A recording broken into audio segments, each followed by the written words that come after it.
Arman Tsarukyan didn't just win, he walked into UFC Qatar and proved every doubter wrong, every prediction right or wrong, and turned the entire lightweight division into a crime scene that experts are still trying to explain.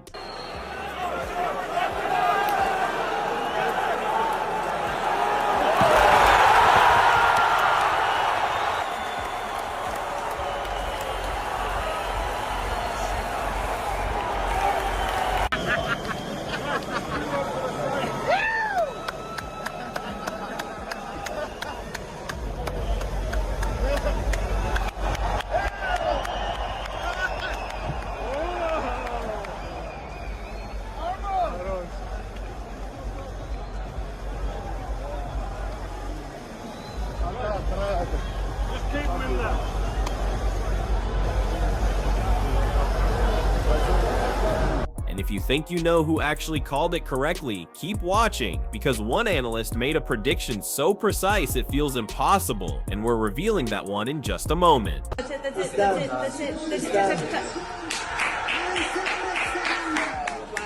Wow. Wow. Oh, wow. Oh, my gosh. That was a great performance. Ilia says that. Ilia says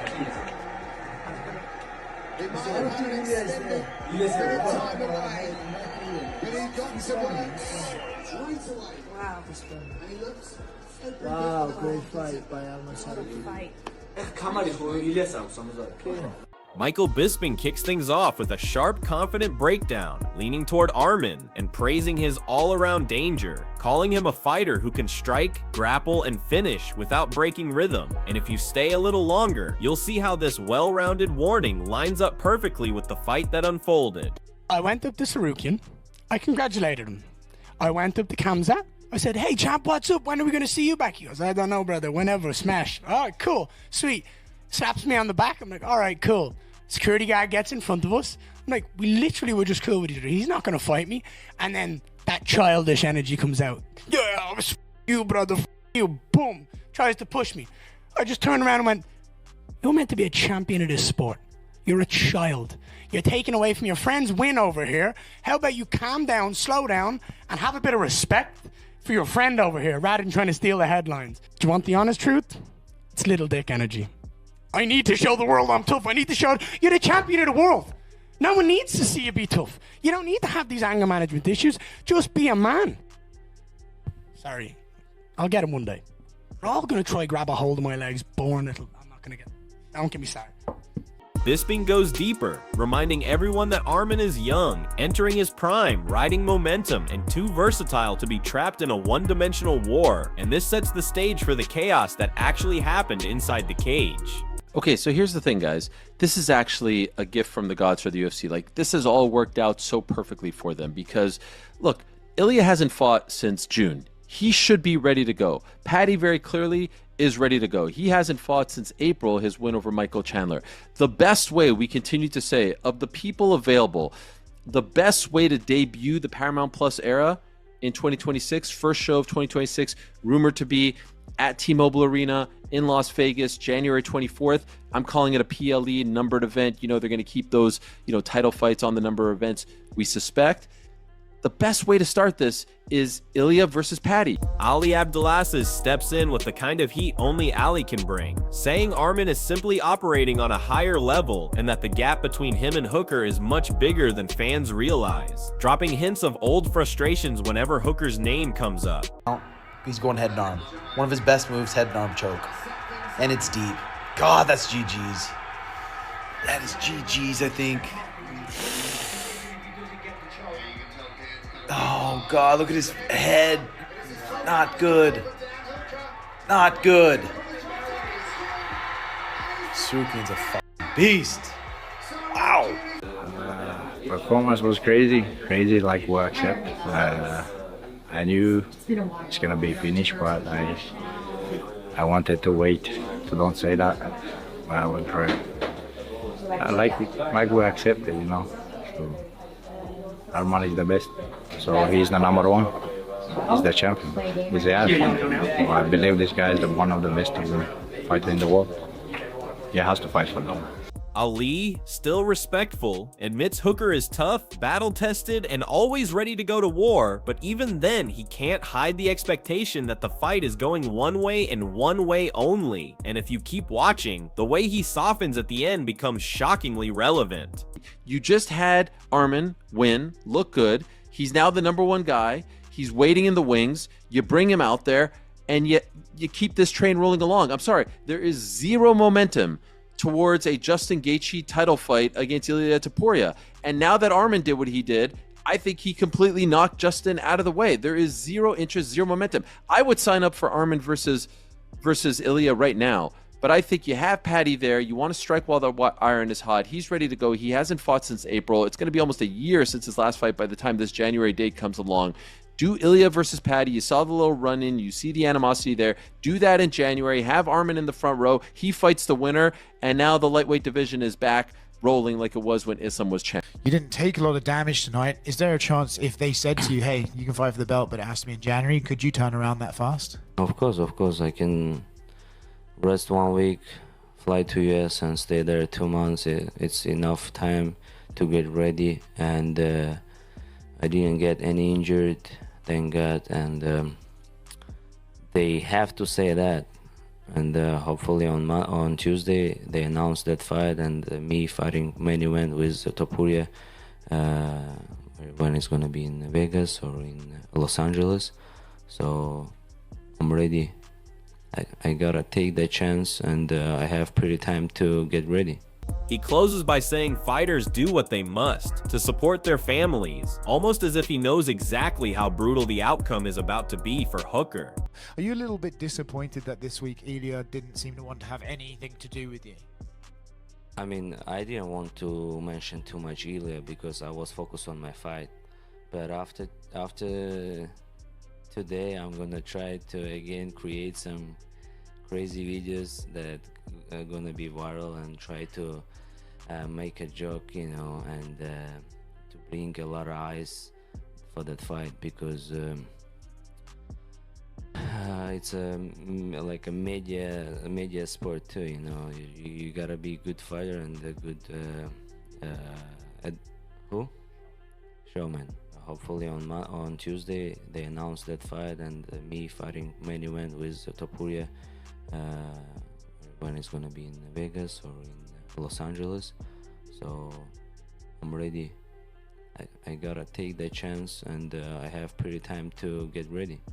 In my mind goes like I can strike with him on the long distance, but whenever he wants to try like to box me and throw his hard punch, at that moment I'm gonna shoot and take him down.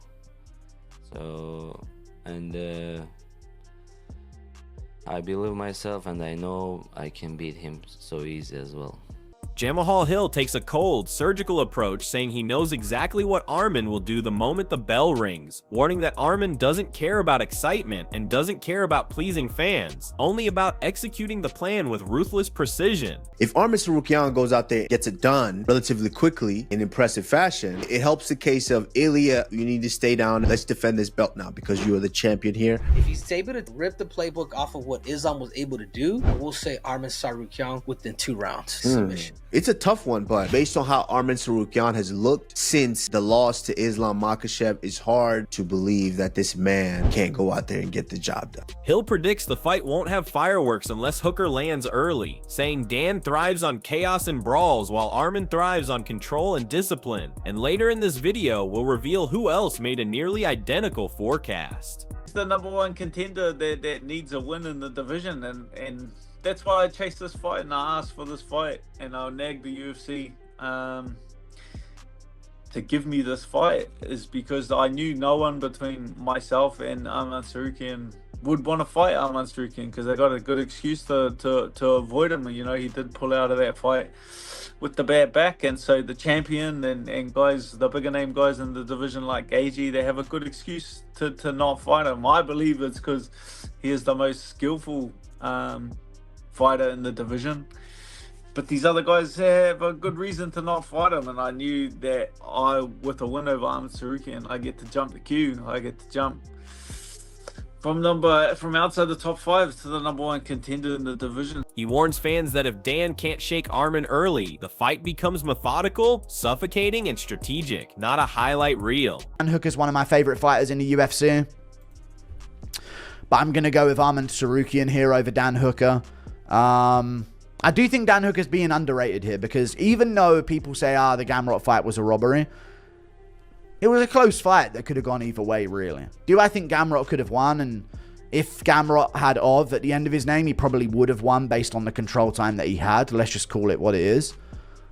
But Dan Hooker's really good at, like, stuffing he's a lot better at it than he was before when it comes to scrambling up from takedowns. But also with Gamrot, Beneil Dariush brings a practical, almost mathematical perspective, saying it's hard to pick against Arman because Dan's advantages only exist in very specific scenarios, mostly in a pure striking war. I think he's better at, like, implementing dominant positions on top, and Gamrot had them a lot on Dan Hooker in their fight, and Hooker just broke his arm again twice, right?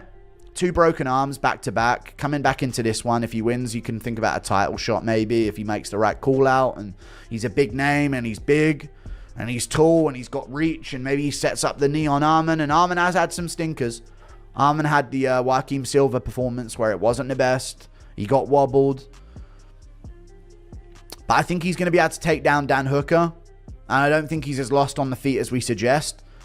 And I think he's actually going to finish him in round 2 or 3 from the mount with ground and pound. That's where I think Arman's better than Gamrot at with the grappling, is taking a dominant position and actually doing something with it. And even on Oliveira. But Dariush makes it clear that Arman doesn't need that scenario at all, and that's exactly why the prediction leans heavily toward Arman, revealing how style alone can dictate destiny. This is like a kind of risky fight for me because I have something to lose, but for Hooker, nothing to lose. If he loses to me, he said, yeah, okay, I'll lose to #1 contender. But for me, it's 3 steps back. That's why I'm very motivated and ready to beat him. Henry Cejudo comes in with one of the boldest calls of the entire pre-fight build-up, predicting Arman wins by submission within 2 rounds, using his elite grappling and comfort on the mat to suffocate Hooker the same way Islam suffocated him.